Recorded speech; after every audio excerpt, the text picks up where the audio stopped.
Hi guys, welcome back. It's so good to have you here. It's so good to see you, hear from you.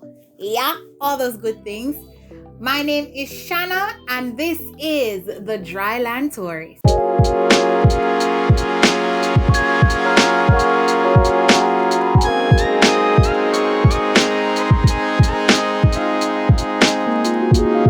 You know guys, I've been thinking about a lot of things this week, and one of the things that jump out at me is how, everybody is thinking about working abroad, and most Jamaicans, especially the ones that are just coming out of college, the students, the ones who are supposed to be building the country, building the future. Nobody want to work here. Nobody wants to work for what is considered minimum wage. That now work. Everybody wants to give the working abroad a go. Whether it is that them looking for ways to go on the farm work program, whether them looking to do internship, whether the H2B program or the J1 program. All of them something there. So with the increase in labor demands, no labor demand increase in Jamaica, and we not support the call center vibe. Them no bashing and no, I'm not bashing people who work in call centers, but that's just not my scene. The pay just not worth the heartache and the giving up of basically everything that is good for me. I tried it never worked out. Anyway, yeah, but we know that work don't work out in Jamaica for a lot of people. So most Jamaicans aren't pleased with the labor offerings that the country have, and the dollar slide, cost of living is going up every day. Prices go up. Like bread is $500. I think it's probably $500, or I don't know, probably gonna be more than $500 when this video posts. Minimum wage just ain't cutting it. Recently, the Prime Minister spoke of, or the Finance Minister, whoever it is, spoke of increase, and the increase what them talk about, me know where that go, that can't cut it, that not cut it. So people are looking to work abroad, and I applaud all of you who decide that you want to step out on this venture. My praise is to you. Me say go and go do it, fly out, go make the money and do what you have to do. Yeah. So today we'll be looking at three types of visas which allow you to legally, nobody go Mexico run cross go nowhere, to work legally in the United States of America. Alright, so the first one is the one that I talk most about on this channel, and it is the J1 visa. Now the J1 visa, it's popularly known in Jamaica as the work and travel, or the student work and travel visa. It's the student work and travel program that is offered by the US government to international students. Now in order for you to do this, you have to be a university or a college student, full-time enrollment. That's the only thing that is like you have to go school, you have to do full-time school, part-time now go cut it. Another thing is that the visa it's more than just for you to go and work. It's a part of their cultural exchange program. You must be sponsored by an American organization, and you can watch my previous video about it to learn more about like your sponsors and all of them stuff there. I'm trying to remember if I really did talk about that, but if not, then I'll definitely be talking about who a sponsor is and all of them stuff there in a video to come. Next thing is that you need to have your DS 2019 and your CVs. Now these are things that your agency will help you with, and if you're doing self-placement, again they will help you with it. So these are just some legal documents that need to be sorted out in order for you to be able to do work and travel. That is the J1 program. So we're talking about the J1 visa here. Next thing is that you need to prove your academic background, and to prove your academic background, them normally ask you for like a status letter, a transcript, stuff like that. Things that can prove that, yeah, I'm really in this program, I'm really doing it full time. And you need to have proof that you will have sufficient funds to go in the country. And usually that ranges from like $1,000 depending at $1,000 to probably like $1,500 now. And I'm talking US, not Jamaican. And that would be based on the state that you're going and those things. So you need to be able to cover your expenses for at least a month. So yeah, I think that's it for the J1 visa. The next thing is the H2A visa. Now the H2A visa is, you don't hear nobody talk about H2A. You always hear people talk about farm work program. Now this is the visa that is affiliated with the farm work program. So it's a visa that is specific to agricultural workers. So I don't know anybody who has done farm work. I don't personally know anybody who has done farm work program in the United States, but I do know people who have done it in Canada. But for the purpose of this video, we're going to be talking about the United States, and this is just based on some research that I did. If I say anything wrong, I apologize, but it's the information that I found, and this information that I am sharing with you is what I found on the US consulate's website. So yeah, so the H2A is the name of the visa, and it's agricultural workers, farm work program people. In order for you to be able to qualify for this visa, you need to obtain a temporary labor certificate or certification, and this is done through the company, the sponsor again, that will be facilitating you to work.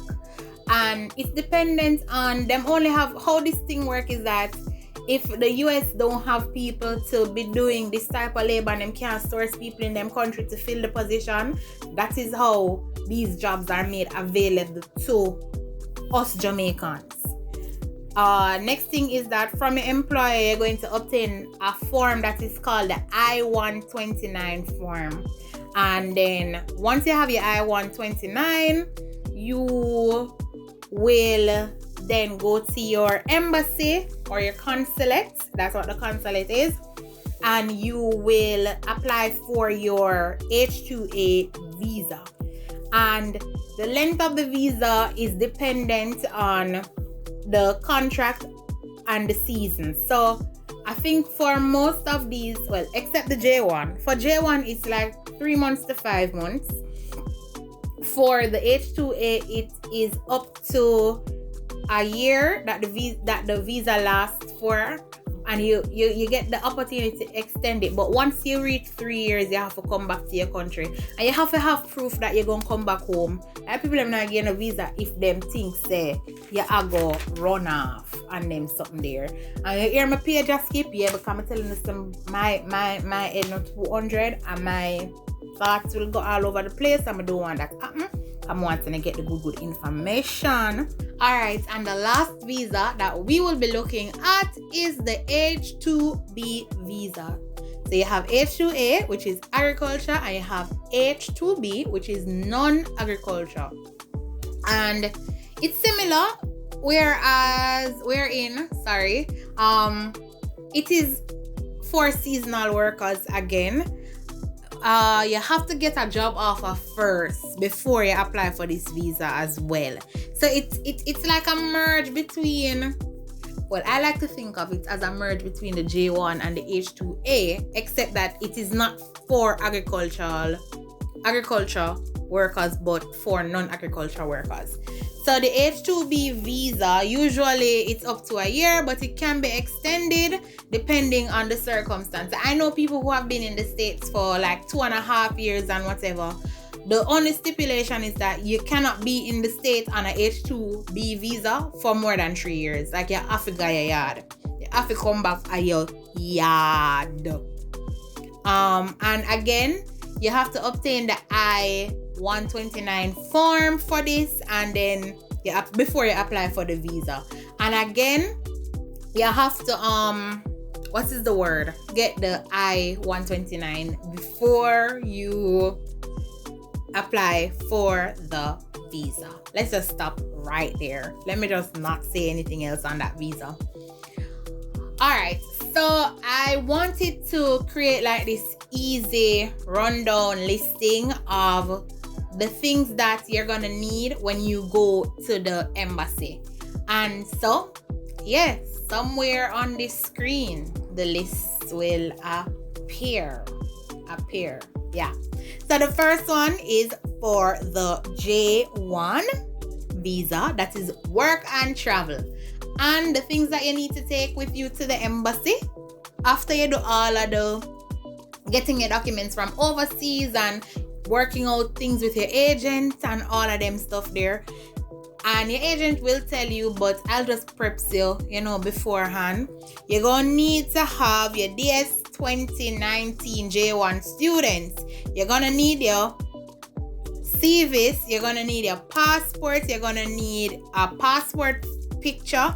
You're going to need your school transcript. You're going to need your proof of your insurance. You have to be insured. And you're going to need the receipt for your payment of your visa. Yeah. That proof that you pay for the visa. And it's just a form that you're going to print out. And if you're going to go through your agency, they're going to print the form and give it to you. They're going to print the receipt and give it to you. And not worry about that. And that's basically all that you're gonna be doing. Now the cost for that visa, for your J1 visa, well, all visa really, is like, I think the last time I went it was $160, but I'm not sure if it has increased. You can check the link in the description for access to the US consulate's website. Yeah, you can check the Jamaica embassy. It's not Jamaica embassy, it's the US embassy, but the Jamaica part of the US embassy. Yeah, the part where they up there, so Warp Road. Warp Road, them place there. Them people there, yeah, the link there. So you can check online to see what the cost of the visa that you are interested in getting is. And again, you can find that link in the description. I know that I repeat things a lot. I just want to make sure that you don't miss anything because, yeah, I care. Next visa, H2A. And remember, so for the H2A, you're going to need you can consider it the job offer as well. Yeah. So similar to how you have the DS 2019, you're going to have the I-129. You're going to need a valid passport. When I say valid passport, your passport can expire within the time where you're going to overseas. So you need to have a passport that is going to last you. Next thing is in the passport picture, you need your proof of your intent to come back to Jamaica. And yeah, that's about it. That's about what I found so far. If there's any other document that you need, your agency or whomever it is that is taking you through the process will advise. But those are the basics. For the H2B program, you are gonna need your DS 2019. The DS 2019 was previously called DS 160, but they changed it, so it's DS 2019. You're gonna need your I-129, a valid passport photo, and your proof of your intent to return home. Yeah, that's about it. And all of these things, even if me never say it, you have to have the receipt that you pay for your visa application. Yeah, and that's about it. So yeah, guys, those are the three visas: the J1, H2A, H2B. It was great talking to you guys this week, and I'm looking forward to seeing you next week, Wednesday at 6 p.m. So tune in, and don't forget to like, share, and subscribe to this channel. Don't forget to click that bell so that you can be notified when the next video is posted. And if you have any questions, any concerns, any queries, hit me up in the comment section below. And that's it from me. I'm your girl Shanna, and for this week, guys, fly high.